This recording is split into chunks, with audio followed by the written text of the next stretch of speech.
that came in just ahead of Far Side's Passing Me By, and sandwiched between that and UNITY by Queen Latifah.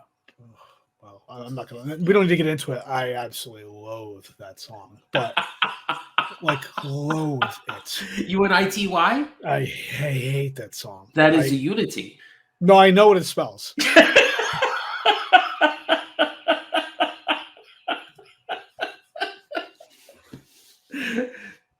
Okay. It doesn't. It does not bring me and the Queen any closer together.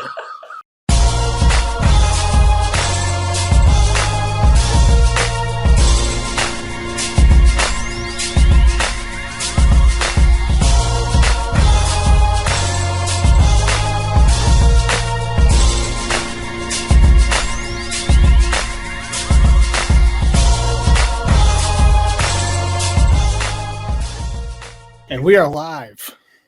Let's go. This is the Dos Padres podcast. I, of course, am Major J, that guy, Sundance Kid, coming at you again, double finger guns, bang, bang. We're the Dos Padres. We are here covering the Boston sports scene yet again, but with plenty of antics and fun mixed in. Right, Sundance? Yeah. Oh, a few. That's how we do it. All right, we've got another jam-packed episode for everyone this week. It's been quite a week for the Celtics. We're gonna have some Celtics talk. We got the Patriots coming off big road upset, the Chargers, Sundance, heading into another road battle with the Panthers this weekend. We've got another round of NFL picks, and we're gonna close it out as well with the long-awaited top 5 '90s hip hop tracks. That's an exciting one, Sundance. How you feeling and what you sipping on? Oh, I am sipping on none other than some fine echinacea tea. I think it's about 7 years old. It may have expired. Should check those dates. I'm confident that it has expired, but with a little bit of honey and some sugar in the raw, it tastes pretty good. A hint of mint and something that doesn't really taste like edible, but I'm gonna go with it. I'm just trying to boost the immune system. Yeah, no, and I believe sugar in the raw as well as honey tend to kill off any remnants of mold that might be in there over the 7 years as well. So you're fine. I think you're fine. That's what I'm going for. The more important question to answer, however, is how am I feeling? And I'm feeling pretty good on a few different levels. Number one, the Patriots, they came through. This was the game. The Chargers, they beat the Chargers, a team that really the entire league has looked at and said, here they come. Look out for the Chargers. Justin Herbert, anointing him as the next Brett Favre. So the Patriots still maybe, but yeah. Yep. Patriots with really a big statement win. So I'm loving that. Baseball is officially over. The Braves took down the Astros. You can't help but be, really excited about that as a baseball purist. So good to see the Braves finally get off the schneid a little bit. There you go. First World Series win since '95. There you go. Really cool. A really nice and overcome the Acuna injury. He's like one of the best players in baseball. Goes down, and this team's able to put it together and win the World Series. I'd say that deserves a golf clap at the very least. Plus, they took down the Astros, which anyone outside Houston, I'm sorry, you got to love that right now. Yep. I mean, that is bias aside from the Sox getting knocked out by the Astros. The more I watch the Astros, the more I can't stand them. Yep, couldn't agree more. Even though they are led by Dusty Baker, a true class no issue with him, absolutely, in the game. Absolutely. He gets enough accolades, if you ask me, from this one, taking this team as far as he did. But I'm glad to put the cap on the baseball season and now move beyond it. And we'll get into the Sox at a later time, not this podcast, but we'll dive deeper into their offseason in a week or two. But the Celtics got some issues going on, but they held a players-only team meeting.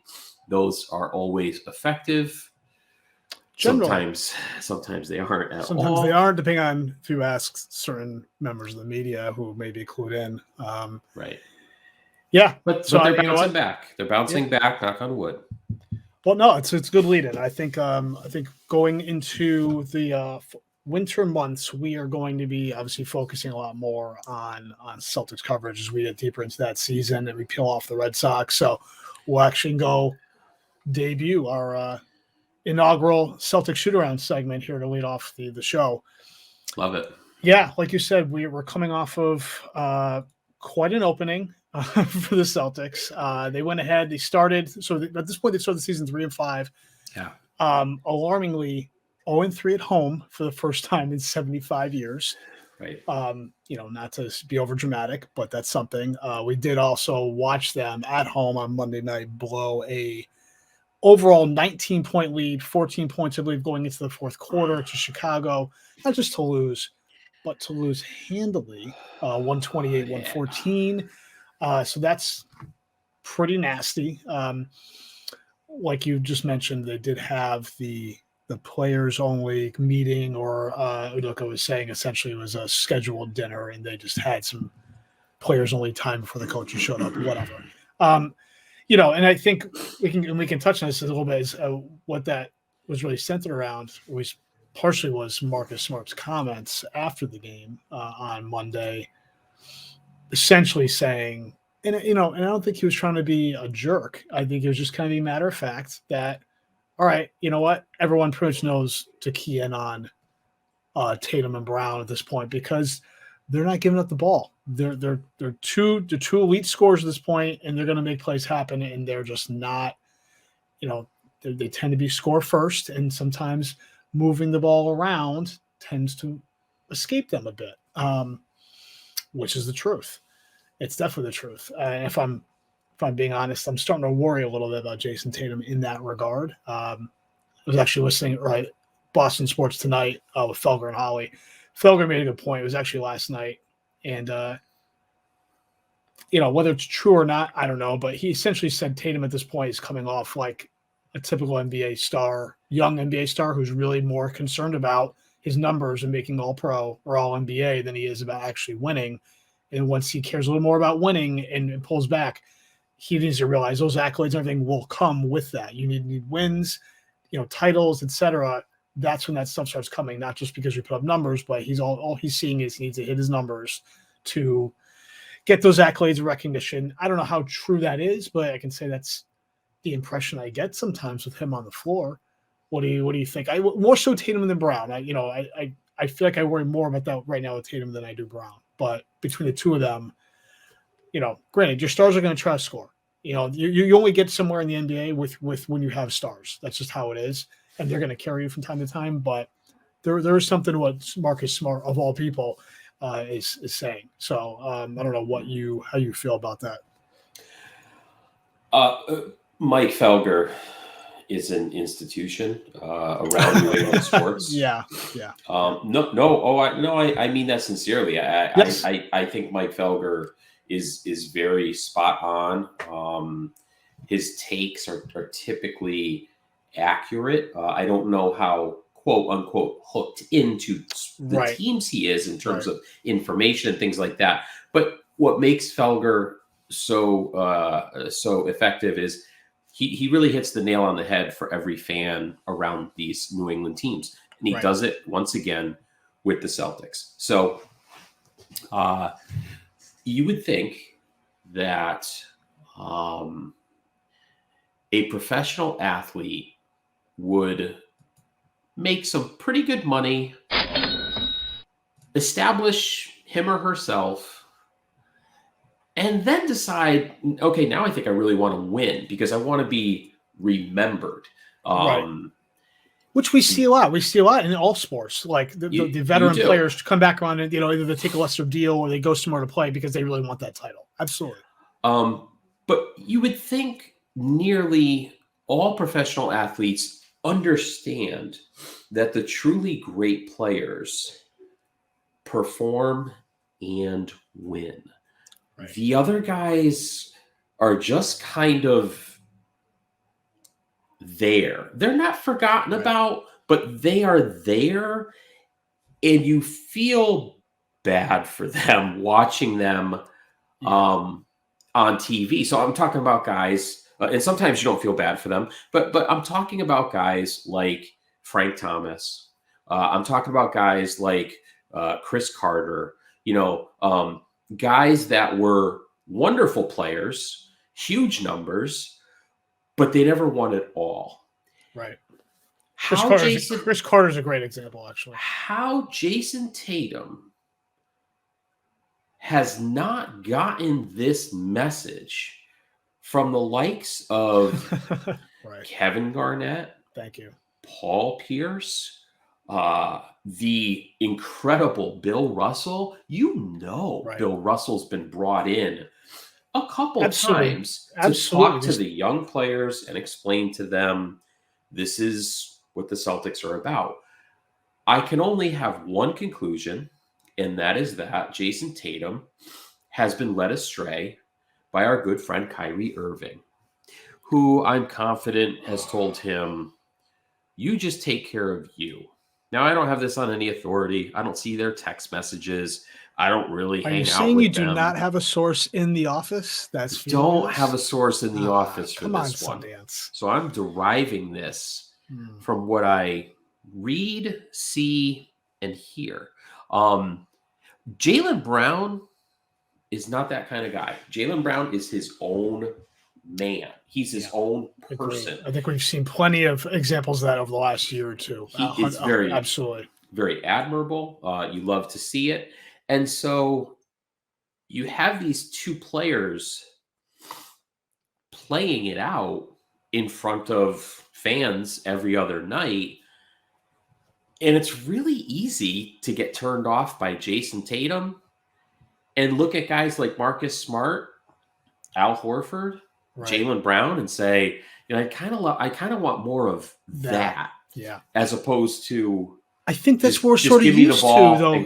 Given the personalities of people we've had, we've been blessed and lucky to have a lot of that in the past. Again, going back, like you said, go back a decade ago with guys like Paul Pierce and Kevin Garnett and these gamers who just are out there giving everything they got to win, and you can see it in them on and off the court day in and day out. And I think we see Tatum and wanted to love the guy as a player since he was drafted to be that next star for the Celtics, and to think this might be where. And again, he's young. Who knows? Like you said, we don't really know this, but if that's a direction, if we are right in terms of pegging that with him right now, it's kind of hard, tough pill to swallow for right now. And we're hoping that maybe it's a phase or something we can get out of him somehow. And he's simply just a young kid, which he is. Was he 25 now, I believe? I'm sorry. I think Jalen's 25. Yeah, I think he's 24. Maybe younger. Yeah, I think he's like 22 or 23. Yeah. So Jalen's a couple years older. But, again, you think even, like you said, not just the players and the personalities around that team that you assume are there part of the organization. Guys like Al Horford, second go around on this team. I mean, like guys like that, they're not, I don't think they're very outspoken per se, like a Garnett used to be, but there's still good personalities to be around for, as far as influence and stuff, and I hope you're wrong, but so here's what makes the start of this season even more distressing is Udoka was brought in to get all that crap out. He was brought in as a player's coach, but a tough player's coach. Hit a bit of a reset button in that regard, exactly. Yeah, and he showed that the first couple games. He'd talk to the media and he'd say, "Hey, I told him at practice yesterday, you come to the game like that tomorrow, we're going to get killed." Again, this is the guy who said they got punked by Toronto on their own floor, which was, again, there you go. Pretty accurate. These guys got punked. And to see some of this stuff still happening with a hot commodity type coach that really had a lot of cachet in the offseason. There were a couple teams that were after him. Absolutely. I tell you, it certainly makes you scratch your head and wonder, maybe it wasn't Brad Stevens. Maybe Right. Maybe it is Tatum. And I was a Tatum apologist for the longest time. Same, 100%. I'm starting to lose. Listen, I've gotten real tired of defending Marcus Smart. You just don't watch enough basketball if you don't appreciate what Marcus Smart brings to the team. Absolutely. Granted, I get it. He jacks up some threes that miss by a mile. But he more than makes up for that with everything else he does that doesn't even show up in the box score. Thank you. Yeah, aside from, and then he does show up in the box score sometimes when you need it the most. So, and I will say, I think neither of us were part of the contingent that was all about trading and getting rid of Smart during the offseason. When they signed to that deal, I thought it was fantastic. Like, all right, you know what? If it turns out being trade friendly later and Celtics turn it into something, fine, completely fine keeping the kid. I want players like that who are out there busting their asses on every play to do whatever they can to win, and that's what Marcus Smart brings to the table.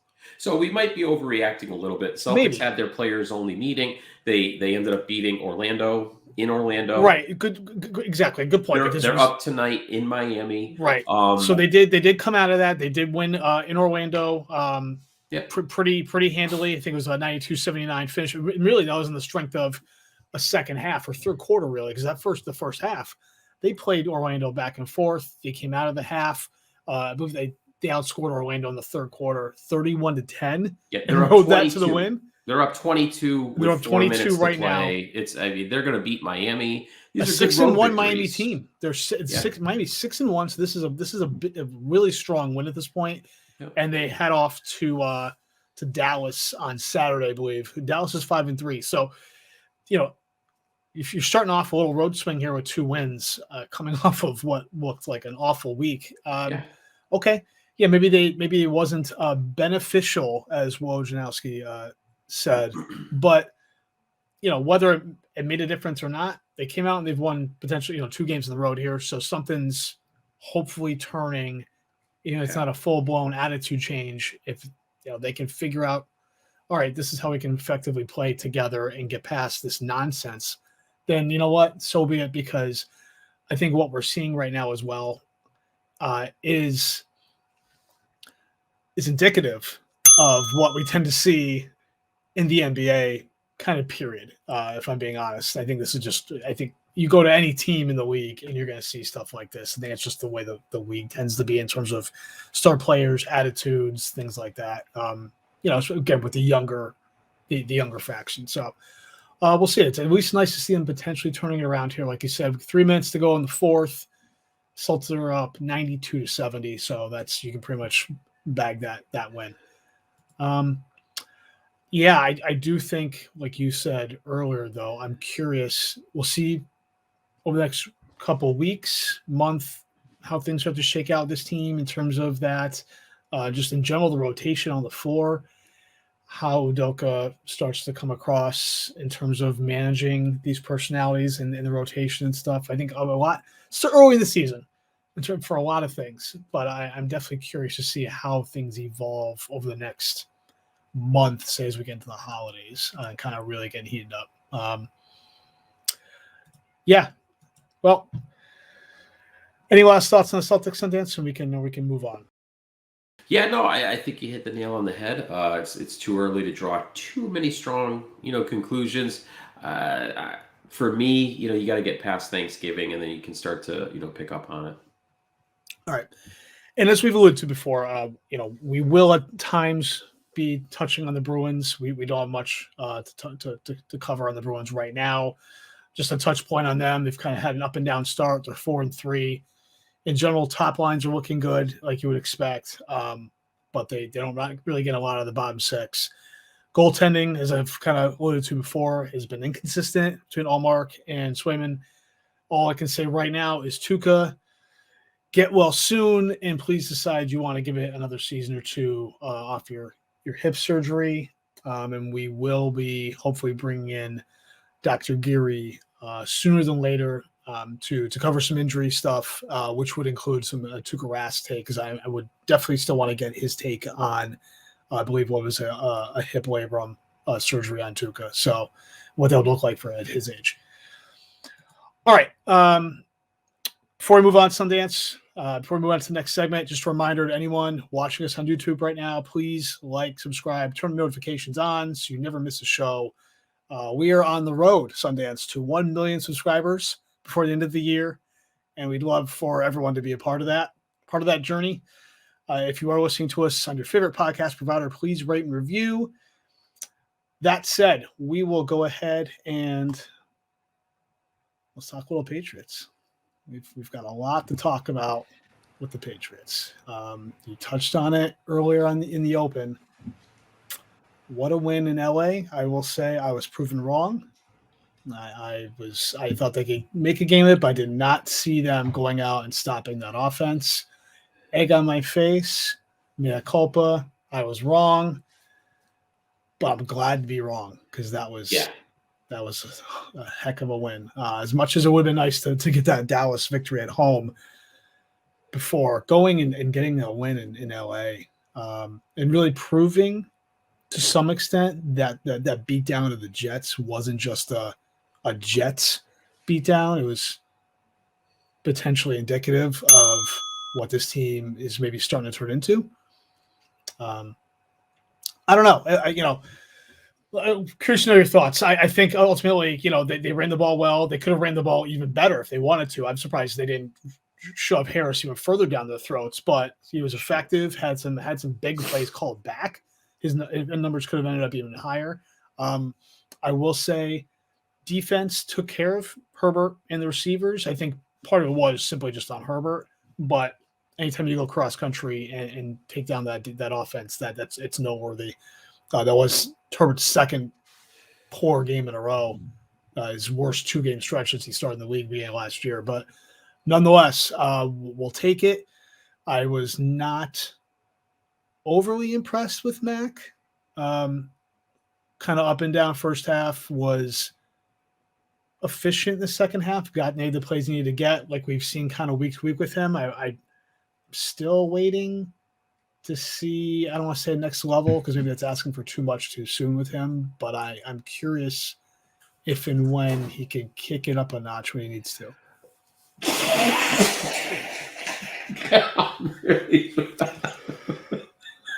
I was trying to get your attention. Not live streaming. I think it is. I was trying to get your attention quietly, and you kept looking up. Don't worry, I'm gonna edit that out. Do not tease this is not the intro teaser. It can't be. It's not a very good plug for Allegra. I'll tell you that. Yeah, I'll cut some of it out. Apologies, Major J. You feel better? You good? Yeah. Listen. Okay. This was a really solid road victory. The way I feel about it is it's great to win on the road when your quarterback doesn't have his best game. Right. And that's really what it comes down to. The defense showed up, played extremely well, really managed Herbert. Yeah. I'm not going to say that they rattled him, but I have to tell you. Right. This is probably the worst game I've ever seen Justin Herbert play, and he played pretty bad last year. He just missed some passes.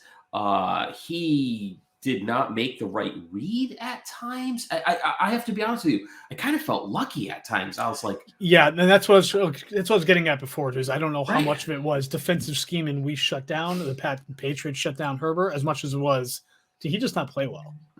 Right. Was he just, I'm sure obviously some combination of the two, but based on the way he performed the week before, I almost feel like some of it was carryover from the week prior.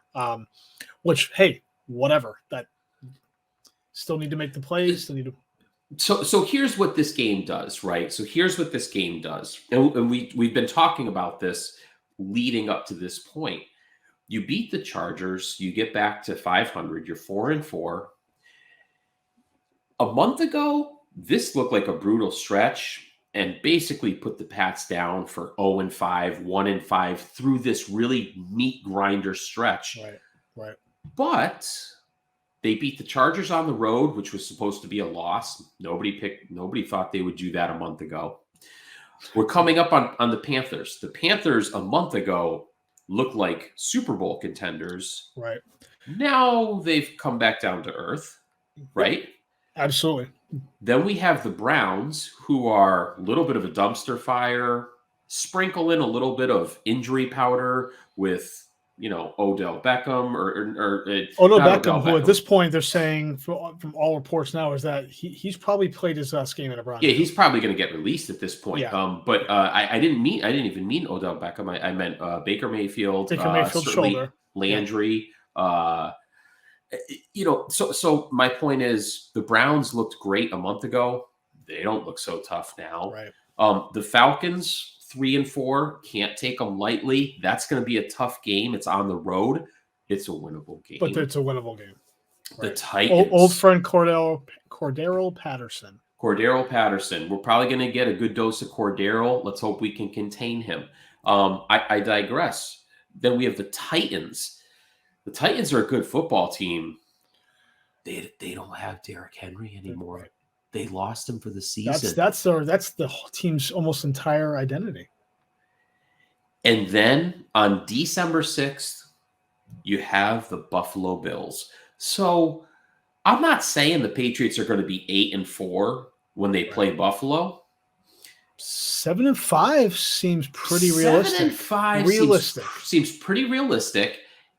And quite honestly, even if they go into that game 6-6, you're still in the wild card playoff hunt. Quite honestly, I mean, unfortunately, it's unfortunate that game is on the road. You kind of wish, given the stretch you just quoted there, that Buffalo game would be a home game. You'd really like that game to be a home game that you'd be coming into with some hopefully some momentum and kind of really trying to prove a point. But Orchard Park, that's fine. So listen, that is what the significance of the Charger victory was. If they don't beat the Chargers, granted, season's not over. We can still pull this out. I can pick out 11 wins on their schedule. But if you don't beat the Chargers last week, every game I just went through doesn't quite have that same confident feeling of we could beat them. We could definitely beat them. Because basically what just happened in LA, beating the Chargers is a statement win. Prior to that, the Patriots had 3 wins. 2 were against the Jets. They had no true win to kind of hang their hat on. Right. Now you have a statement win to say, okay, we're 4-4 and we beat this team.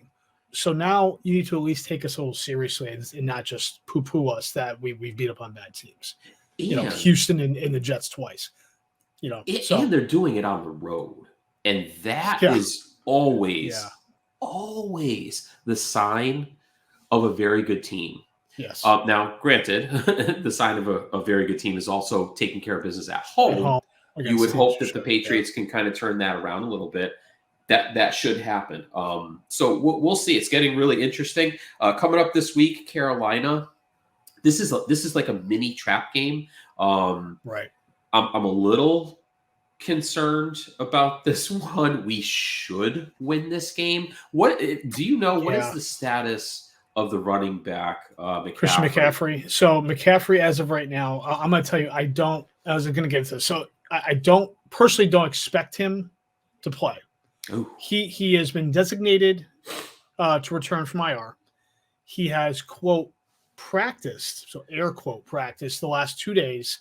I believe Wednesday. Yep. So we're recording this Thursday night. Wednesday, he did practice, but it was like individual drills, very minor stuff. And all reports were that he looked, I don't want to say bad, but rusty. He didn't look himself. And today, from what I've saw, even though he, quote, had a quote, limited practice, it was basically a work on the bike and individual drills. Obviously, Friday is the telling day in terms of practicing for any player. I'm going to tell you right now, just based on that stuff, I don't expect the kid to play.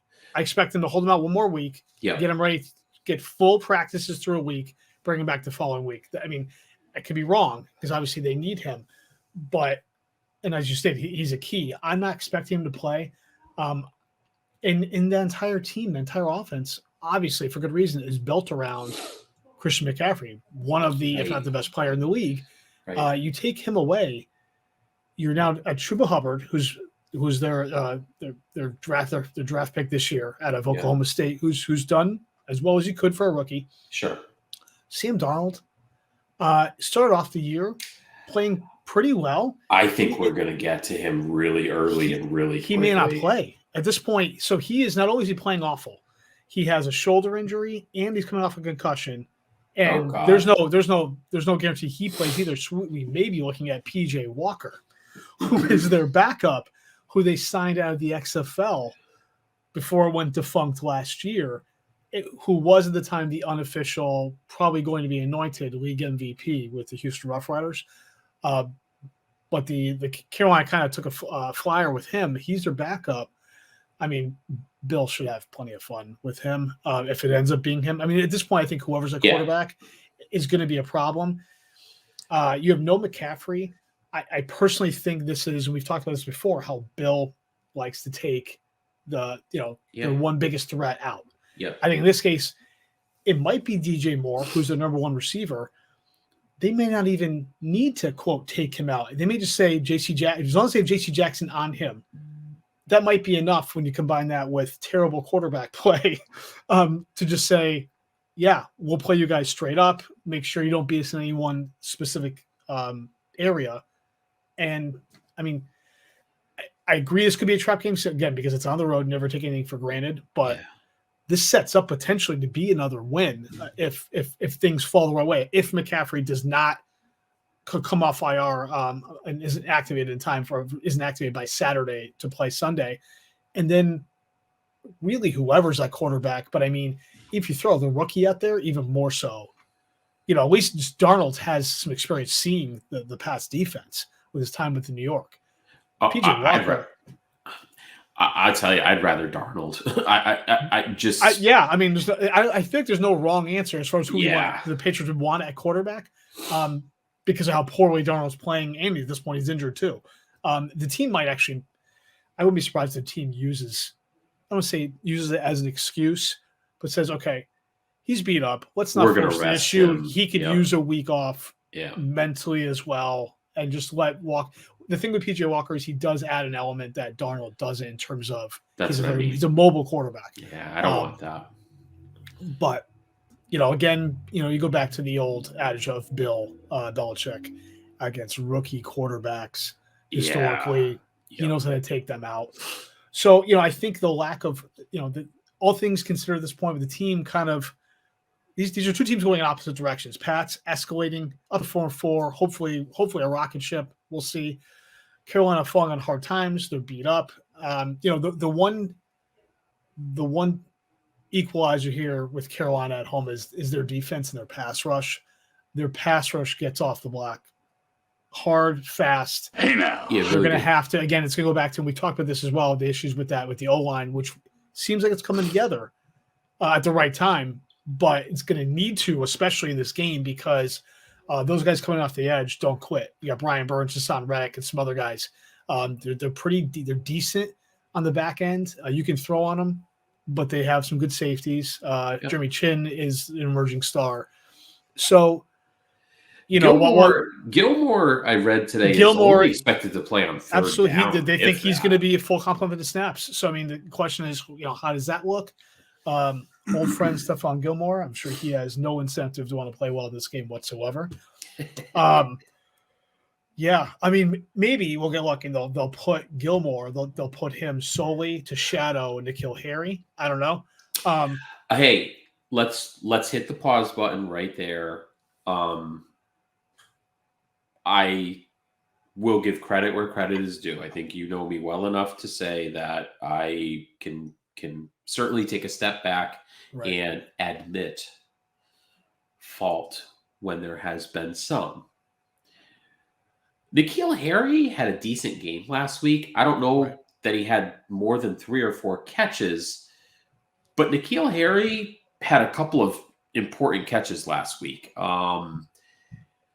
At this point, any contribution is welcome. I do have to take a step back and say, okay, maybe he can offer something here. If he can be a complementary piece to this receiving core, then yeah, that would be fantastic. If he just takes some pressure off some of the guys, just adds a different element. I mean, yep. Hey, really quickly, 30-second question. Were you okay with the Patriots doing nothing at the trade deadline, or would you have added something and given up a draft pick or something? I would have liked to see a moderate move, like a mid-round, third or fourth rounder, because Lord knows they are well-versed in getting those picks back, whether it's through the compensatory pick process in the offseason or through trades. They do so much wheeling and dealing to give up a pick to maybe get, again, even some help in the secondary or something, even if it wasn't a receiver. I would have liked that. They're rolling the dice on the secondary, and that was in an ESPN article earlier today. They're rolling the dice. We're gonna. It's almost like they feel like they're playing. I don't want to say they're playing with house money, but they feel like, you know what, this is what our season is. This is what we're going with, and hell or high water, we're going to make it work, and we're not going to overextend for this season. Right. Which is, again, would have loved to see a move. I'm not angry that they didn't. Mildly disappointed, but okay. Let's see what we can do with this slot. Yep. Really good point. I heard Ty.Law on with it might have been it wasn't Felger and Maz, but I think it might have been Gresh and Zoe, or Beetle and Zoe. But he had a very similar take. No, I'm sorry, it was the morning show on WEEI Hillman with Jermaine Wiggins, and really Ty.Law said, who would you trade for, and would they really move the needle? I mean, there's nobody out there, and Bill doesn't make a move just to make a move. So, he reserves that draft capital, and so he had a really candid take on it, and I think you're alluding to that. Really wasn't much to be had out there. Mildly disappointed, but can't kill him for it. So it's like you said it perfectly. You don't make a move to make a move, and this team, Bill. They that's something they never do. No. They don't do something because it's expected, because they think they need to or supposed to. If it doesn't look good, as Bill says, we'll with the guys we have in the locker room. Yep. That's just how it is. So looking at we just alluded to it a bit in terms of the schedule coming up. We've got, again, Carolina coming up this weekend. That's a 1:00 game on Sunday. Follow that up with home against the Browns, back on the road to Atlanta, home at Tennessee, at Buffalo. So, interesting schedule coming up. We will we'll see how that shakes out. Hopefully, we've got some wins in our future. All right. I think that exhausts our Patriots talk for tonight, which would take us into our Week 9 Padres picks. Oh, okay. But as we like to say, before we get into our Week 9, we need to review back on Week 8. So let's go ahead and take a look at how we did. We'll bring in our graphic here. Week 8, I finished 7-8. You finished 6-9. To put us both yet again dead even. 55, 49-1. You should be happy with this because, as you like to say, just finished over 500. Granted, neither one of us finished over 500 last week, but we're still over 500. So again, we are both barely above average at this. Yeah. So that actually equates to Sundance. You'll be happy to know that comes out to a 524 win percentage, to be specific. Thank you, which is technically above 500. Technically above 500. It's nothing you would go out and scream and brag about to anyone, even in your own family. But I would. We're going to work on that this week. All right. So we're going to go ahead. We're going to bring up our DK Sportsbook to go ahead and take a look at this week's lines. Let's do it. Let's do it. I think I may have been over analyzing last week. So I'm going to go a little bit more rapid fire than normal.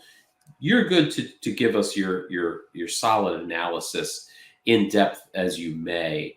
I will be a bit more rapid fire, follow my instincts, don't second guess.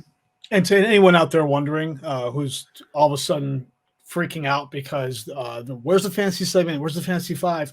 We did go ahead and table the fantasy five this week. We had a special segment scheduled. However, there were some conflicts and we had to postpone that to next week. I decided it was best to not try to rush a fantasy five out in place of that. So we'll get back to that, to fantasy, some fantasy fun next week, but we're going to go ahead and skip that this week, move on. And we haven't put this out there much in the past, but just a disclaimer to everyone out there. We are not professional gamblers. These picks are for entertainment purposes only. Not that we need to say it, but we're going to put it out there for the 3 or 4 of you who are watching at this point. So you'll see on the board, we've got Jets and Indianapolis kind of live on our DK Sportsbook here. The way that came in, you took, and that was a 10-point spread when we picked this game. You took the Jets getting the 10. I took Indy giving the 10. As of right now, it is 28-10 Indianapolis early in the third. The Jets did just stop the Colts on 4th and goal from like the 1. So that's something that helps, right? Technically, it's something. It is something. But that also means they're starting in the third. So whatever. All right. So we'll move on to our first game, which is actually going to be the Patriots going to Carolina. So the Pats are giving 3.5. So that's, I'll let you lead off with this one. Okay. I do not love the Patriots being favored in this game right off the bat. But I do think that speaks to the fact that the quarterback situation is real iffy this week. I'm going to take the Patriots.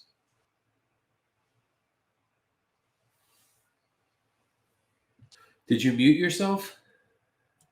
I did. I muted myself. So I'm going to go ahead and take the Patriots as well, giving the 3.5, despite the fact that we said this is a trap game. I had to drink some coffee and cough, and it happens. Leave me alone. Two teams going in opposite directions, but more notably, Carolina going really down at this point with the injuries and the quarterback play, etc. So I'll go ahead and take the Pats, give them a 3.5. Next on the 1 o'clock slate, we've got Buffalo. Oh man, Buffalo going to Jacksonville. Buffalo seems like they get a lot of these games where they just should destroy. Buffalo going to Jacksonville, giving 14.5. What have I said before? You don't ever pick the Urban Meyer dumpster fire. But I'm tempted to this time. I can't quite put my finger on why. I get it. 14.5 again is, a lot on the road. Jacksonville seems they're not good. They're feisty. A key to this is going to be whether James Robinson is going to be healthy enough to play. It sounds like he practiced today, if I believe. So I'm going to go with the assumption James Robinson, Jacksonville's starting running back, is going to start and play. He's been effective. He could be effective enough to keep Buffalo a little off. I'm begrudgingly going to take Jacksonville with the 14.5, and I think I'm going to regret that later. But yeah, you are going to regret that. I'm going to take Buffalo, so this is an opportunity for me to get a game up on you. Fantastic. All right, so that takes us to next game on the 1 o'clock slate. That is Denver going to Dallas. Dallas giving 10 points. What say you, Sundance? Really tough one. Dallas giving 10, but this is the return of Dak. Dak comes out and plays well, and there is also no strong Hall of Fame linebacker playing for the Broncos any longer, as he was traded. Of course, I am speaking than none other than Von Miller. So I'm taking Dallas. Yeah, so this is definitely the return of the Dak game. We'll go ahead and cue that song up. Return of the Dak. Play it. We have vocals live here on the podcast. CD Lamb has popped up with an ankle injury the last couple of days in practice. Something of note, they're also down a tight end in Blake Jarwin. I don't know that that's really enough if Dak is to come back and play, because I believe Michael Gallup may come off IR, which would help offset a little bit. You still got Zeke and Pollard. I'm taking Dallas, give me the 10. All right, next up, we've got Minnesota going to Baltimore. This could be an interesting game. If for no other reason, if you like purple and yellow, you're going to love this. Baltimore giving the 6. Over-under is 50. Man, I feel like Baltimore, they could just go all in on the pass game at this point because, again, they've got that fossil smorgasbord of running backs in the back. If Moore even plays, it's tough because Cousins has generally been playing well. You know what? I'm gonna take Baltimore in the 6. I think they won by a touchdown. Interesting call. Baltimore is the home team here. I want to go with the Purple People Eaters. I feel like this is close to more close to an even game than people realize. That said, I'm not going to go against the home team. I am taking the Ravens. Yeah, no, and I just to touch on that point a little bit, I tend to agree. My expectation is, it could be wildly incorrect, is that Baltimore's in position sort of for the second half to kind of take off a little bit, and I think this would be a game that they would need to do that and kind of prove something a little bit. Right. Again, being at home, that's my lean. I have been picking Minnesota a lot this season, but I think just Baltimore at home, they can cover that. Yeah. Next is Atlanta going to New Orleans. New Orleans is giving 6.5 at home. What do you have here? I'll take New Orleans every day of the week. New Orleans at home. Some disappointing news with Michael Thomas. I mean, there was really big question marks around his return this season. He is not going to play this year. And Jameis Winston is now out. Right. So that leaves them with Taysom Hill. Taysom Hill, potentially. He full practice today, coming off a concussion, but it's trending towards him starting, though it's not confirmed. It could be Trevor Siemian again for another week. We don't know. I'm assuming it's going to be Hill. Yeah, I think it's going to be Hill, and I think he plays pretty well. Not all world, but plays pretty well. I'm going to take the Saints. Yeah, I am hesitant because of the Winston, and I will say I think Winston played better, especially the last few weeks, and I was willing to give him credit for even Winston quietly. Did play. He played well this year. Yeah, so I think that is going to hurt. Taysom Hill's been there. I mean, that's Sean Payton's boy for the last couple of years. He knows how to run the offense. Like you said, it's going to be an even more different type of offense than they had with Winston. And obviously things changed with Winston back there a little bit in terms of they weren't really passing because, like you said, they didn't have Michael Thomas and they were just kind of rotating receivers, etc. It's going to devolve even more from that. I'm curious to see how that's going to affect Alvin Kamara. But overall, between Taysom knows how to play in his own way and run that offense a certain way with the defense, I'm going to take the Rollins, give him the points as well. Yeah. Cleveland going to Cincinnati. Big game here. Cincinnati's giving the 2.5. I am without hesitancy taking Cincinnati, giving the 2.5 here. I think I don't want to say Cleveland's turning into a dumpster fire.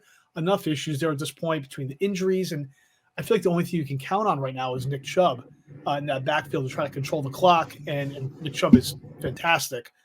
I just don't think Cleveland, it can be shut down up front in terms of the run game. They can be had on the back end, and what does Cincinnati have? Receivers galore.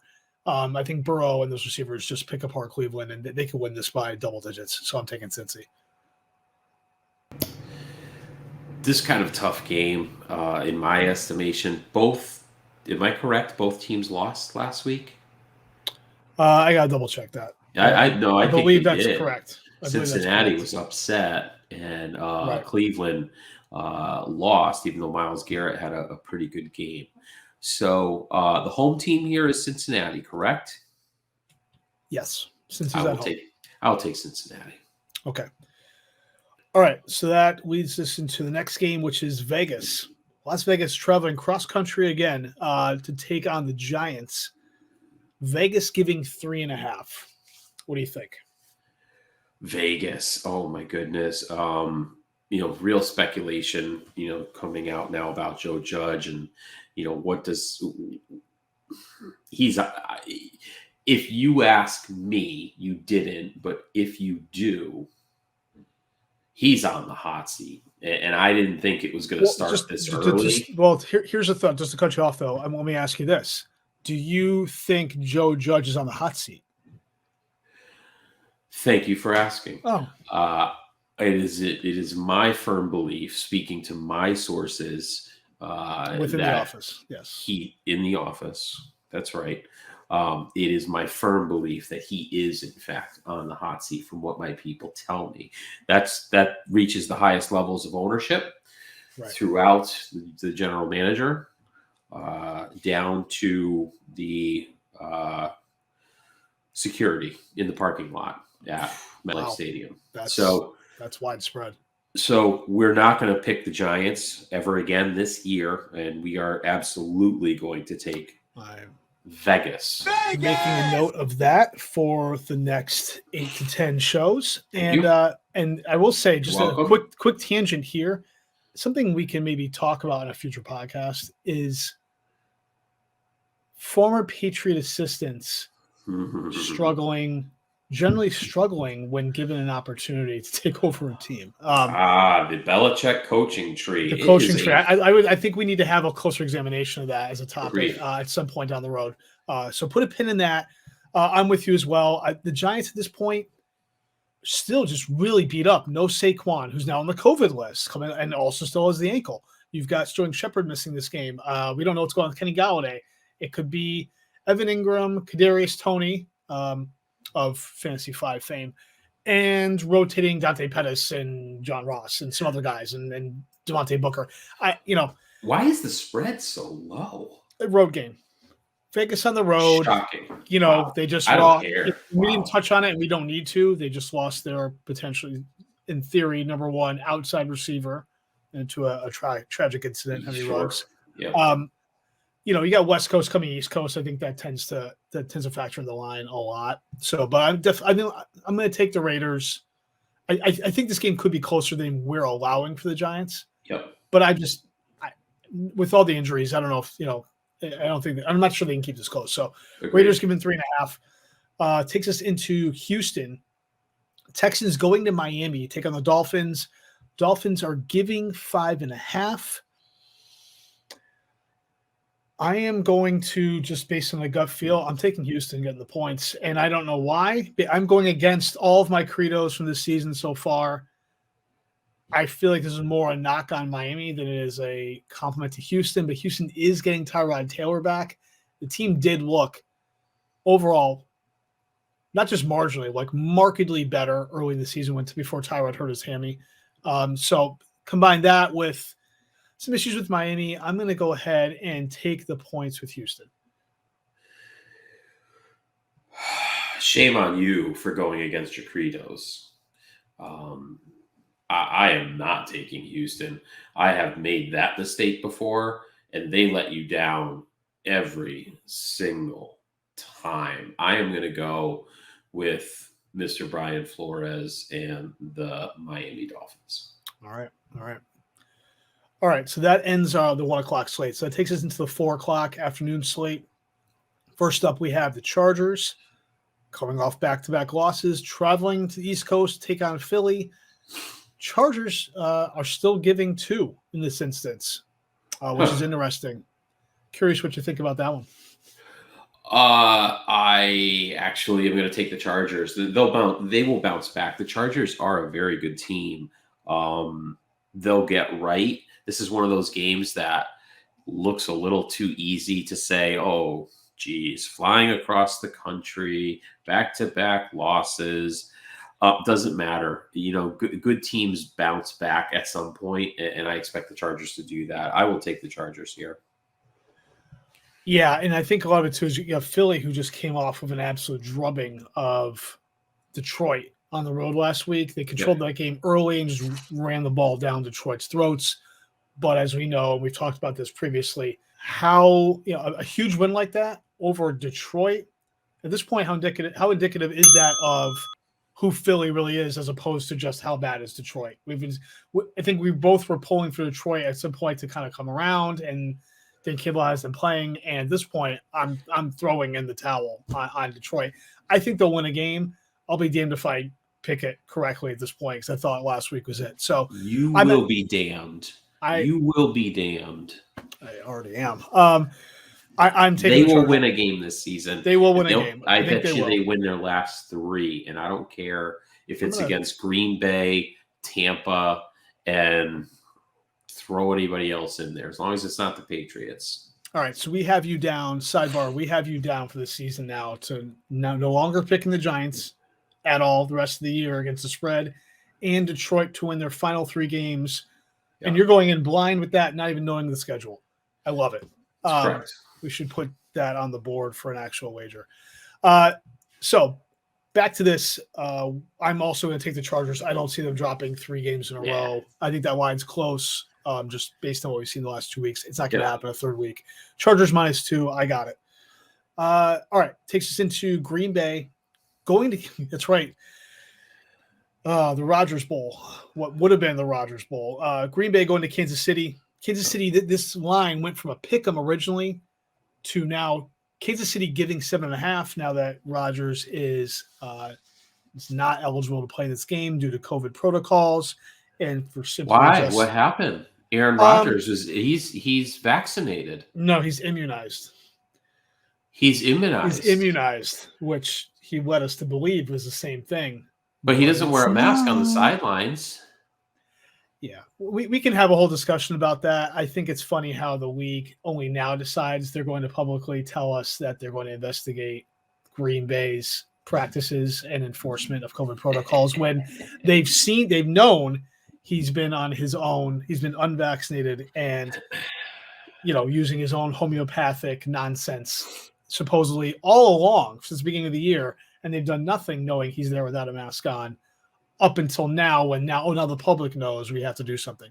Curious to see if they come back and find the Packers and/or suspend Rodgers at all. But that aside, as far as this game goes, we did see Green Bay last week go into Arizona, not only keep it close, but flat out win with other top 3 receivers. Yeah, this is a different animal. You're asking Jordan Love to come in there and try to make something happen. With receivers, but who knows if he can actually throw the ball to them. I'm tempted to say this Green Bay team is so good they could still find a way to keep this thing close and under a touchdown creatively through the run game, etc. And simply because we saw Kansas City still just keep games close last week when I thought they were going to take off against the Giants. But I'm taking Kansas City to cover. I'm doing it. Even though they let me down last week, I'm going to take Kansas City to cover and to kind of set the world right a little bit here. But that's my take. I'm going Kansas City giving 7.5. I'm going to go Green Bay. I think this is the Jordan Love game, and I like Green Bay to upset here. We're going to add an extra layer of FU Aaron Rodgers to this season, lying about his vaccination status with a huge Jordan Love game that I think doesn't unseat Rodgers, but certainly makes the cheeseheads start to turn their affections towards the future. At least bite their lip a little bit and think. Yeah. There you go.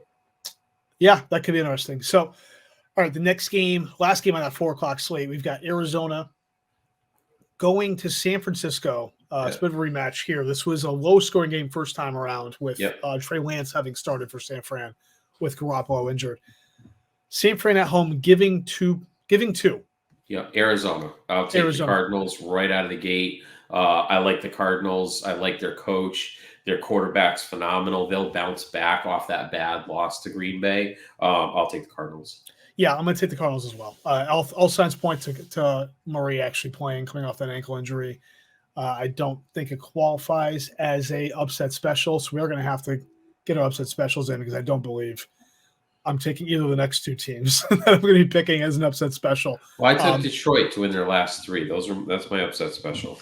So you're forward banking. I'm paying it forward with my upset special. Okay. We'll mark you down for that.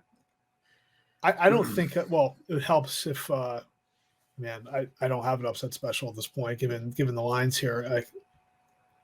I don't think I have one. You know what? Just simply based on the lines, it's going to have to be Houston. I'm going all in on Houston this week, and I will absolutely regret that. Yeah, I'm going to rue the day that I actually picked Houston. All right, so that takes us into Sunday Night Football. Tennessee, these Titans going to LA, taking on the Rams. Rams giving 7.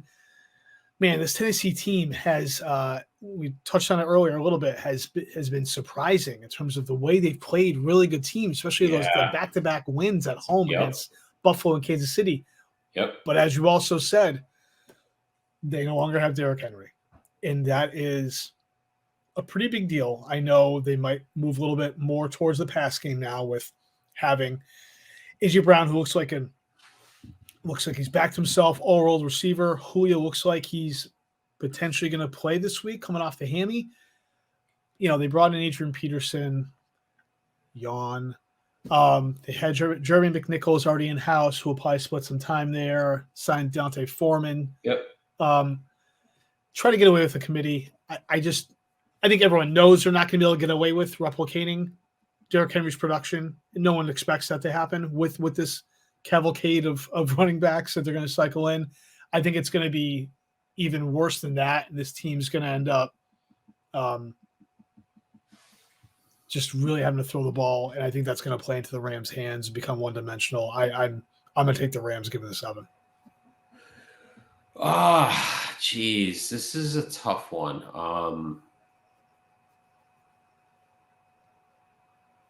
Titans are just hard to figure out as a team altogether. But the Derrick Henry loss is too much to overcome. I agree with you. I'm going to take the Rams. All right, so that sends us to the last game of the weekend, Monday Night Football. Not entirely excited about this game. I probably won't watch it at all. The Bears going to Pittsburgh. Oh my God, yawn inspiring. Steelers giving 6, taking on the Bears. Well, I'm going to let you field this one first. Pittsburgh's got a little bit of a resurgence. I can't stand Ben Roethlisberger. Just when you think he is dead and done, rallies the troops for a couple wins here and there. Chicago is just not going to get it done anytime soon. Pittsburgh's at home, and Mike Tomlin, Matt Nagy couldn't. I'll stop short there. Really, Tomlin is a far superior coach to Matt Nagy. I'm going to take the Steelers. Yeah, that's where I'm going here as well. Despite, like you said, despite everything with the Ben's noodle arm, which I like to make fun of him for, just overall, this team is a better team than Chicago in basically every facet. Chicago's run game, they found something in Khalil Herbert a little bit, and they're really trying to lean on that. And I think they could utilize him. It's such a low over-under, 39 points. I think they could utilize Herbert to keep this somewhat close. But it simply comes down to Matt Nagy is not going to be in COVID protocol this week. So he's not going to be removed from the equation. So as soon as you bring Matt Nagy back in, he'll find a way to really fuck this up. So I'm definitely taking Pittsburgh at home at this point. There you go. All right. So that concludes our Week 9 Padres picks. We'll see where we land with this. Who knows? Somehow we'll end up still right around 500 and making ourselves look terrible in the meantime. So, all right. So then that brings us to our final segment, fun segment, top 5 segment, one we've been talking about for a while. We're finally getting around to kind of lock it in. Yep. And also just to remind anybody, if you do want to follow our pathetic Padres picks, Triple P. The link to the shared Google Doc will be in the show description. If you think you could also be moderately above 500, maybe a 525, 531 percentage, take us out. Be curious to see that. But yes, we are going to move on to our top 5. This week it is top 5 90s hip hop / rap tracks. This one can and should be all over the map. It can be so far-reaching that I would borderline say I'd be surprised if we have any overlap in our top 5. There might be one or two that could make both of our lists, but this is going to run the gamut because I think, I don't know about you, but I think a lot of people, myself included, even within the 90s, there are small segments and pockets within that decade that you really gravitate to, a 2 or 3 year period. For me personally, I gravitate to early 90s, coming out of the 80s, and when things started to kind of change a little bit. And I'm going to gravitate as well to that, to like 95, 96, up to maybe even 98 period as well, coming out of high school, early college, where I think it seemed like so much stuff was just coming out and coming out and coming out. It was fantastic. So, and, like anything else, a lot of it is, connection to memories in high school and all kinds of stuff. So, that said, I'm going to let you kick this one off with your number 5. Fantastic. So my number 5, let me preface my list with, I may lose some respect in this. I'm okay with that. Like you, it wasn't 94, 95, 96 that struck a chord with me. It was really more 90, 91, 92. Yeah, right. So this is a bit more middle school, freshman year, high school. And so number 5 for me is still... Can I guess it? I want to guess this, because especially now that you can. And there is a story behind this, why I'm guessing this. Is your number 5 Ice Ice Baby? No. Oh, geez, no. And for anyone who doesn't know, the reason I say that is because when Sundance and I, early days of becoming friends in junior high school, we had the same homeroom. Ding, ding, ding, ding, ding. Yes. One day, Sundance was sitting in front of me in class. We didn't know each other at this point. Ironically, I think this was Sundance's icebreaker. Turns around. Hey, Jay. Hi, Dan. You heard that guy, that Vanilla Ice song? Yeah. It's dope. It just dope. Turns back around. That's it. Just have you heard Vanilla Ice? Yes. It's dope. See ya. So that was my number 22. That came in. It made your list. Oh, it absolutely made my list. That came in just ahead of Far Side's Passing Me By, and sandwiched between that and UNITY by Queen Latifah. We don't need to get into it. I absolutely loathe that song. But, loathe it. UNITY? I hate that song. That is a unity. No, I know what it spells.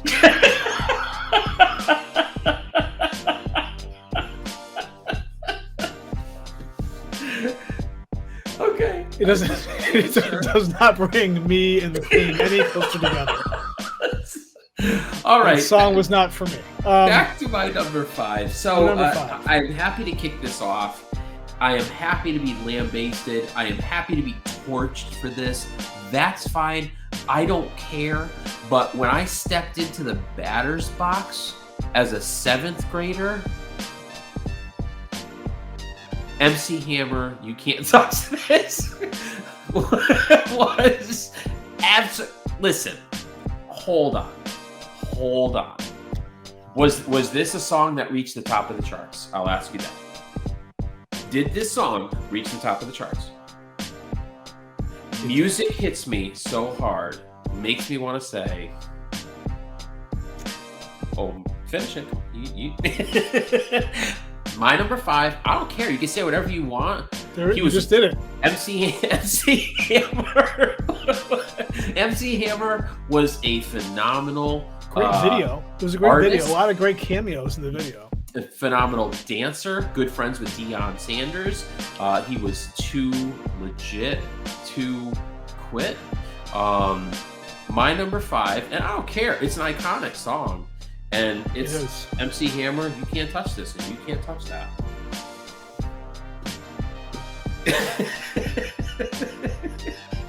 Try and top that. Try. I dare you. Top that. What's your number 5? It's not MC Hammer. It's.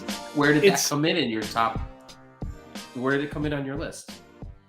Okay. So my list, I actually ended up with. I went 26 deep. To be fair, I could have gone much deeper, but I had to cut it for the sake of making this podcast on time tonight. MC Hammer came up, I'm just checking through. That ended up on nowhere. It ended up nowhere on my list. Did you not qualify it as a rap song? It was in the 90s. As a rap song. I didn't even think of it. It never even crossed my mind to think of MC Hammer. But I appreciate where you went with it. In hindsight, I probably should have considered it. I just never. It never occurred to me. If I'm being frank, it never occurred to me. But that's frank. Yes. Your number 5. My number 5. Definitely did not end up anywhere on the charts other than maybe number 1 Rhapsody on BET. It's actually it's a not a collaboration, but it's a bunch of guys. It was actually from 1992. Oh, okay. 1992. This duo with some other people coming in is actually members of the Hit Squad. Came in, and it was actually my number 5 was EPMD with K-Soul and Redman, Headbanger.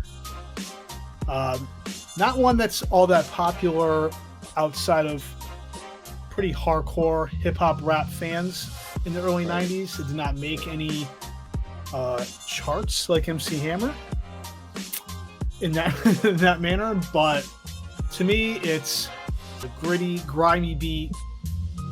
Redman's verse to close out this song is phenomenal. It's iconic. The video was just played nonstop on Rhapsody. I didn't care. It was just, to this day, it's a song comes on. It very rarely comes on, but if it comes on used to be Backspin, but now Rock the Bells Radio on Sirius XM with LL Cool J. It's not just staying on. It's going on. It's going on loud. So, number 5 for me, Headbanger, EPMD with K-Soul and Redman, with Keith Murray, Das Effects, and other individuals kind of working in the backgrounds with pit bulls on chains and spiked bats and all kinds of crazy stuff. So, number 5, Headbanger. All right. Number 4.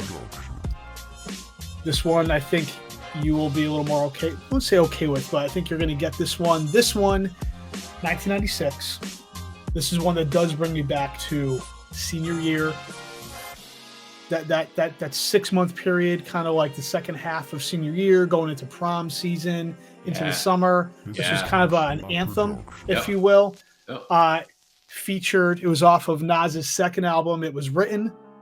Featured Lauryn Hill. And again, this one, I don't care if I, maybe don't get respect from true hip hop heads, whatever. I know it's just a little more commercial for Nas, If I Rule the World. That's okay. It's 100%. That thing comes on. It just, Nas just it spits and he flows, and it's just, the beat is perfect. Lauryn Hill is perfect on it. That song, anytime it comes on, it's staying on. Another iconic rocker from Nas, If I Rule the World. Number 4, Sundance, what's yours? Well, to close out your number 4, sure, maybe that was a bit too poppy, for the true hardcore, especially especially coming from Nas, because you're coming off his first album. That's you fine. know, It's a great hook. Lauryn Hill, you can't get any better than Lauryn Hill. especially when the Fugees were huge then. Fugees had blown up for the last year, 1 or 2 years. Excuse me, Lauryn Hill on that track absolutely made it. Yeah, great song. It was my number 16. Okay. Good song. Yeah. My number 4, again, another iconic song that gets you pumped up for anything you're going to do. You're going to study for a test. You got to power wash the house. You're going to play, best out of 5 wiffle ball. I don't care what it is. This song makes you want to run through a brick wall, and it is LL Cool J, Mama Said Knock You Out. Fantastic. Great song. You know it right away. For a long time, I didn't even know that the lyric was on tour. I thought it was on T.R.O.Y. I didn't know what that meant. I just thought he made up a word and it rapped well. So just short slang for something. Yeah, I did. I thought it was short. I thought it was slang for something else. A lot of these lyrics, back then we also didn't even have the internet. So when this stuff came out, we, to go out and look up what these lyrics truly were. You had to take the paper fold out of the tape cassette plastic, container, and that's hoping that the lyrics, if it had it, I'm not. Sometimes even those weren't accurate because I think the production company printing this stuff didn't necessarily have the correct lyrics anyway. Mama Said Knock You Out. Mama Said Knock You Out. So let me check that. That showed up at 18 for me. Okay, gotcha. But fantastic song. Can never argue that one. You can't argue any of these. They're all iconic at this point. All right, so that brings us into number 3. Sundance, what's your number 3? My number 3 is it is In Memoriam. Oh. That should give you a clue. No longer with us. Well, sadly, a founding member. Oh boy, I think you know. I Very might timely know. Song. Probably came in extremely high on the charts just this past weekend. It's 2020. So, it's a timeless classic around the Halloween season. And I'm talking about Ghetto Boys. My mind is playing tricks on me. As soon as you said the Halloween season, I'm like, wow, okay. Yeah, I mean, Bushwick Bill, no one had a voice like Bushwick Bill. Or a body, for different reasons.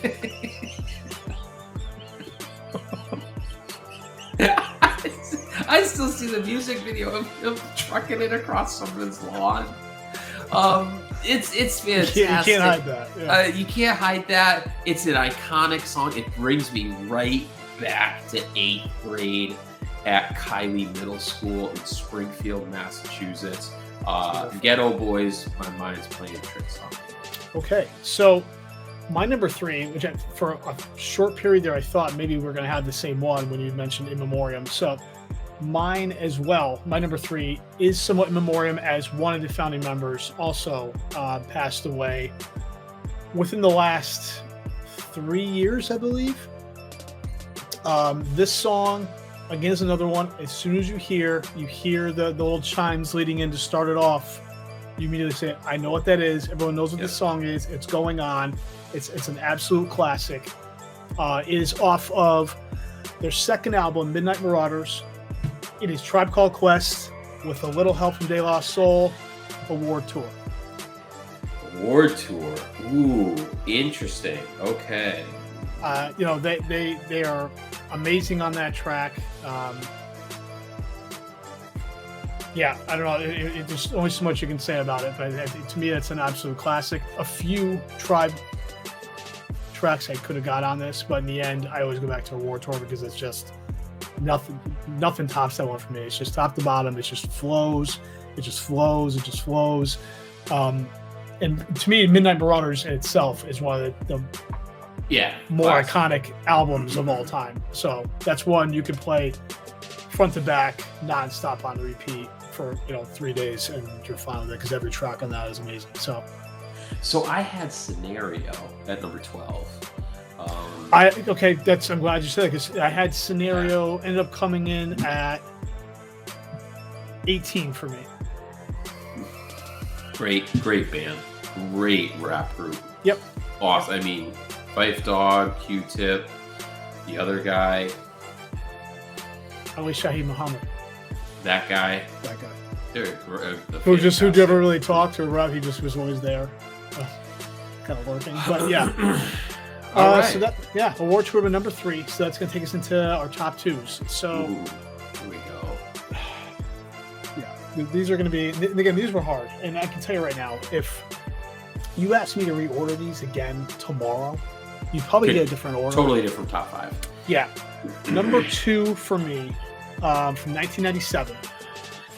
And this one, I think and if we had, hopefully soon to be friend of the podcast, Ryan McCollum on this right now, I think you'd find this interesting as well. This is from a band that is considered absolutely iconic in the rap game. They changed the face of rap when they debuted and kind of came out in 1993 as a very large group who then temporarily splintered off and had a number of solo projects that were worked into the record deal initially, came back together in 97 for their second album, kind of a reunion of sorts. It is Wu-Tang Clan off second album, double album, Wu-Tang Forever. It is It's Yours. And It's Yours. Wow. And not the first song, the track that almost anyone would pick in terms of being a top track from Wu-Tang. But for me, man, I'm telling you, that second album, the double album, a little overdone. They didn't need to do a second album because you could have cut off half the tracks and it would have been an absolutely phenomenal, insane, iconic single album with like 12 tracks. But they went like 20, had to overdo it because there had been 4 years, whatever. Brought everybody back together.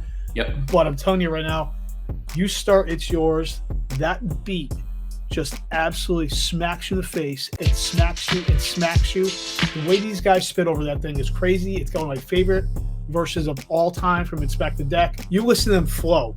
It is absolutely crazy. Ghost comes in at the end, just absolutely lays you out with it. The video is them just going crazy at on a spring break concert, going nuts. It's fantastic. It just hits you start to finish. That's my top Wu-Tang track of all time. So number 2, It's Yours. Sundance, what say you at number 2? So quickly before we get to my number 2, just have to give a shout out to one of my older brothers, Derek, who really introduced me to the rap game. I mean, Yo MTV Raps was on religiously whenever I got home from school. It was on Yo MTV Raps with Ed Lover, and it was always, you gotta listen to this new song, you gotta listen to that. And so I was introduced by my brother to this group. None other than Pete Rock and CL Smooth. Okay. Trouble T.R.O.Y. They reminisce over you. One of just the most instantly recognizable horns intros, whether it's saxophone, it's not trumpet. I'm going to say it's a saxophone intro. And it is. I think it's a sax. Could be a clarinet. It could be clarinet. I don't care what it is. Yeah. It is smooth as go with butter. Werther's butter candies. On a hot biscuit. Yep. I just don't care. It is a phenomenal song out of the rap genre, and has that gritty. Maybe gritty is the wrong adjective.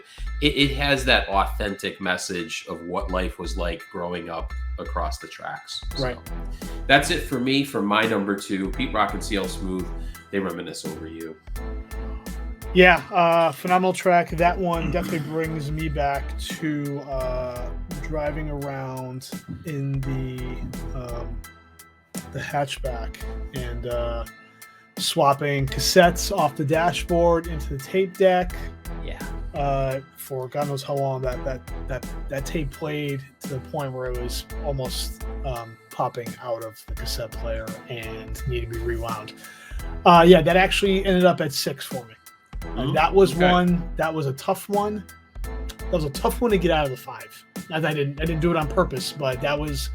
It got down to about 7, and I had to fit 5 in, and that one ended up coming in just after Headbanger. But I really wanted to get that one in there for a number of reasons. But yeah, absolute classic.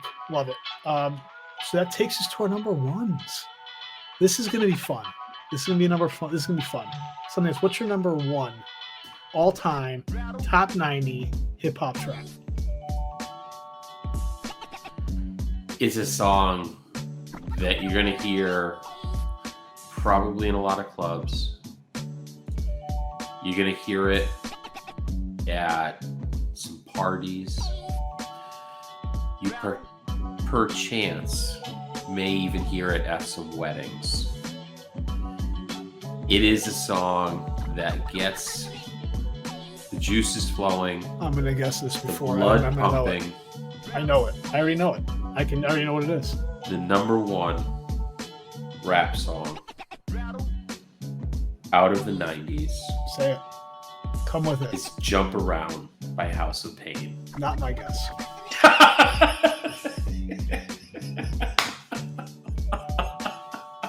You were at my wedding. That's a long time ago. This song had us jumping around. It was this, really took over some of the rap scene for a really short period of time. But it did effectively, and it made me want to get a mailman hat for a solid year. It put Everlast on the map.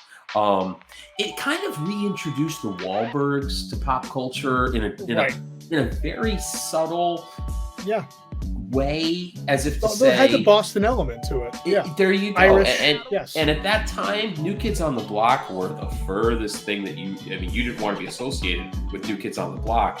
But here's Donnie Wahlberg getting a shout out in the House of Pain Jump Around video, and it just kind of added that element of this is kind of different. I kind of like this. It's pretty cool. But they were gritty.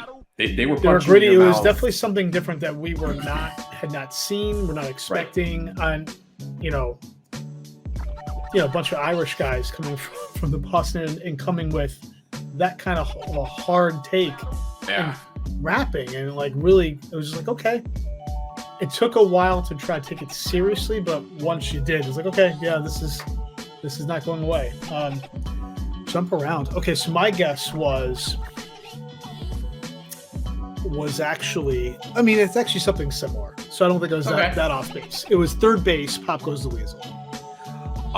No Pop Goes the Weasel, but Gas Face came in at number 30, which is where I ended my list. Not surprised, Gas Face came in. Which is where I ended my list. I stopped at number 30. I said, I got to stop here. I could do this for hours. We did do it for hours. We did, yeah. All right, so my number 1, also, like some of these previously, comes with, I don't want to say an asterisk, but again, it's from somebody who's not considered a pop rapper or hip hop artist, but this track crossed over. It was a bit of a crossover in that regard, a little bit, at a time where he wasn't doing a lot of crossover stuff. It's from 1998, coupled up with Jermaine Dupri by someone who now is just known as Beyonce's arm candy, Jay-Z. It was Top Down, Screaming Out, Money Ain't a Thing. Wow. And I'm going to tell you right now, if you had asked me, if you had told me this would be my number 1, I would say, no, probably not. I'd find other stuff. But every time, it just comes down to, all right, what song would I rather be listening to? Which one am I? And it almost falls into guilty pleasure territory. But I put the video on last night, immediately fell back to 1998, and I was like, yeah, this one's just not going to get beaten out. Interesting. Wow. I didn't have. And I tell you, I couldn't stand Jermaine Dupri at all. And I hated myself for a long time for even liking the fact he was on. I didn't like the fact he was on the track, but being okay with his verses on it. That's the guilty. But I've just said screw it. I really never liked him, but from this one time, I'm okay with it. He actually flowed pretty good with Jay-Z, and I had a number of Jay-Z tracks in general on my list, but it just came down to listenability. And this one I can just put on repeat. It's fun. I've listened to it. I've heard it at weddings. I've heard it at events. It is a bit of a crossover track, but I think in a way that's almost what endears itself a little bit. Same way as like If I Ruled the World a little bit, where everyone knows it. It's fun. You know what? People can sing to it. It's good at an event. Maybe the edited version. And yeah, it just ended up being number one. I'm shocked. I'll be honest. I'm shocked that that's number one and not something from Wu-Tang. I'm shocked. Or from not. But that's where it ended up. Yeah. Again, This could be completely different by tomorrow. But yeah. So all right, I think that wraps up our top 5 for the week. Next week's episode, as we roll out of this, we're gonna have another fun episode next week. We're gonna do some more Celtics coverage. We're gonna do some more. We're gonna cover the Pats and Carolina game as far as rolling into the Pats and Cleveland the following week. We are tentatively to have another fantasy segment planned. I'm not going to divulge too much about it, but hopefully this is going to finally come together and be a fun one, not a Fantasy 5. We're going to have another round of NFL picks as well, and we'll come back again with another top 5. I don't think we've decided on what that's going to be as of yet, but I'm sure we'll come up with something good for next week's top 5. All right, Sundance, just to close it out, we're just going to remind everybody yet again, you can find us on Instagram and Twitter at 2 Padres Pod. You can find us on Facebook, Dos Padres Podcast. We're easy to find. You can find us, track us down pretty easily. Right? Dos Padres. We're not the Rottens, just 2 dads. I really hope that hasn't cost us viewers or listeners or subscribers. I doubt that's it. Just everyone make sure your translation services are turned off. And if you refer us to anyone, keep translation services turned off. We're all the better for it. So if you are watching us on YouTube, please, again, like, subscribe, turn notifications on so you don't miss the show when we come out with them every week. If you're listening to us on the audio version of the podcast, just please rate and review. If you want to check us out on audio, we are on Anchor, Spotify, Apple Podcasts, Google Podcasts. As we always like to say, Sundance is part of what? Our world takeover. And as we alluded to earlier, it's also part of our quest to get to 1 million subscribers by the end of the year. We'll see where it goes. Who knows? But we just want everyone to come along for the ride. And that's that. That's the show for the week. I am Major J, as it says right there. Right. Good job. And that's the Sundance Kid. You should know by now. It's been an hour and a half. We're the Dos Padres. Hasta tus sueños. We